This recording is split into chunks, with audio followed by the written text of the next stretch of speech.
সপ্তাহে একটা দিন বাড়ি থাকি, যে কোন কাজটা ছেড়ে কোন কাজটা করব মাথায় আসে না, মনে হয় একসাথে সব কাজ করি। তো চলো, এখানে বাবুর স্কুল ড্রেসগুলো সব ভিজিয়ে রাখা হয়েছিল, তো এখানে আমি ব্রাশ দিয়ে ঘষে ভালো করে কেচে দিচ্ছি। আর কত কাজ করলাম, বাড়ির পিছনে সব বন বাঁধা ছিল, সেগুলো সব পরিষ্কার করলাম, উঠানেরগুলো পরিষ্কার করলাম, ঝাড়ু দিলাম। আর এগুলো রাতে সব কেচে মেলে দেওয়া হয়েছিল, যেহেতু শুকিয়ে গেছে তুলে নিলাম। যেহেতু অল্প জায়গা, তাই যেগুলো শুকিয়ে গেছে সেগুলো তুলে নিয়েছি, আর এগুলো সব কেচে এগুলো মেলে দেওয়া হচ্ছে।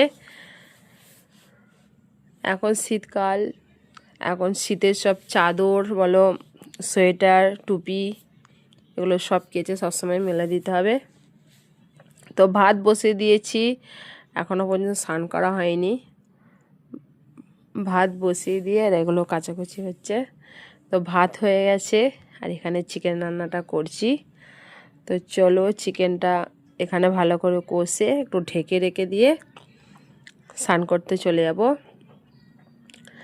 আজকে যেহেতু রবিবার, ভিডিওটা পোস্ট করার সময় পাইনি, রবিবারের ভিডিওটা আজকের আমি পোস্ট করব ভয়েস দিয়ে। তো স্নান করে চলে এসেছি, চিকেন রান্নাটা মনে হয় হয়ে গেছে, একবার দেখে নিই।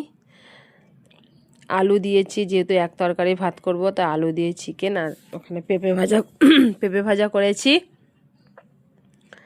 ঠান্ডা লেগে গেছে, ভয়েস দিতে দিতে কাশি চলে এলো, কেসে নিলাম একটু। তো চলো, তরকারিটা হয়ে গেছে, এবার নামিয়ে নিই, এবার খেতে হবে।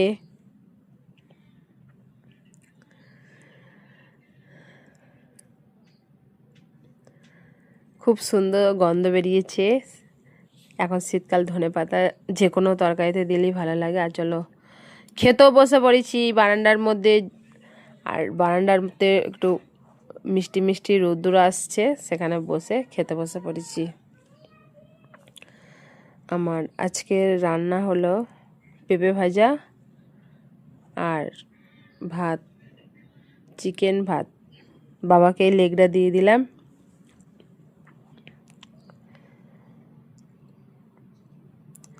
চলো খেয়ে নিই